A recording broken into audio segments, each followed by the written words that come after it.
Oh, the water heater broke. It's all good, baby. You don't need to worry. You got it.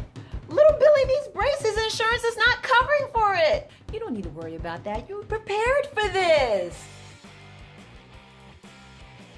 Welcome back, everyone. And if you're new to my channel, I'm Tanisa. And today we're going to talk about how to save up for an emergency fund quickly. Yes, very, very quickly. And if you like some of the tips that I give in this video, please be sure to like, share, and subscribe to my channel.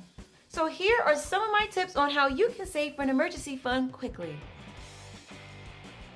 Tip number 1. So you may ask yourself, how much should you exactly save for your emergency fund? At the bare minimum, you should save up at least $1,000. That's recommended by Dave Ramsey, and he's the one that helped inspire me to really get serious about saving my money. Then once you save up your $1,000, then you can move on to saving 3 to 6 months of your monthly expenses.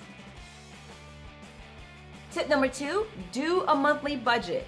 Now you may say to yourself, I hate doing monthly budgets. I don't like doing a monthly budget either. But what I did notice when I started doing a budget, I got to see exactly where I'm unnecessarily spending my money. Cut that out. You can take all that extra money and add it to your emergency fund. And that way it will help you to save up your emergency fund quicker.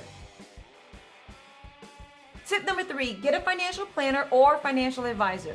Now you may be wondering, how does having a financial advisor help you to save up your emergency fund? Well, truth be told, when you go to a financial advisor, you're just showing like everything. You're showing you all your financial expenses and you're letting them know exactly how much you're saving, how much money you're putting towards your retirement. And then for the financial advisor to look at you and look at your retirement and say, that's it. But if you're someone who is serious about achieving financial freedom like I am, you want to have someone like a financial advisor on your team so they can help guide you on what steps you need to take to help you achieve your financial goals. Tip number 4, get a second job. Now, I didn't get a second job, to be honest with you. Like I said, I did the budgeting so I could see where my money was going, and I took that extra frivolous spending money and I put it to my emergency fund. But if you work, have you noticed that every 3 months, there's an extra payday? So what I did with that extra payday was I took some of that money, usually like a huge chunk of it, and I would add that to my emergency fund. That really helped me to save up my money quickly. So that's something that you could do too as well if you're unable to get a second job or unable to find a second job.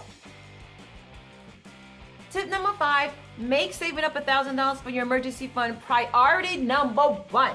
Like, it should always be on your mind every time you get paid. And when I say make it a priority, I mean hardcore, make it a priority. Cut back on buying all those lattes, cut back on the makeup. You don't need those extra shoes. You don't need that extra handbag. You don't need those cigars. You don't need to go to the, what do people waste their money on? Whatever it is that you're spending your money on necessarily that you don't exactly need right now, put that money towards your emergency fund. And look, you don't even have to do anything fancy. I saved up my money in an envelope, and you can see it's a little bit beat up. That's how serious I was about saving money, because I was always in here. I was always checking how much money I saved, how much more money I need to go, and I achieved my goal. It's actually $1,010. So now I'm gonna move on to my second goal, which is to save up at least 3 months of my monthly expenses. Like I said, if financial freedom is important to you like it is to me, you will make saving up this $1,000 a priority, and you will have your money saved up within 6 months or less. Guaranteed. Well, I can't guarantee anything, but you know what I'm saying. This is what you want. This is what you need. This is what you desire. Thanks for watching. If you like the tips in this video, please be sure to like, share, and subscribe. And if you have some tips on how to save $1,000 quickly for your emergency fund, please be sure to put it in the comment section below.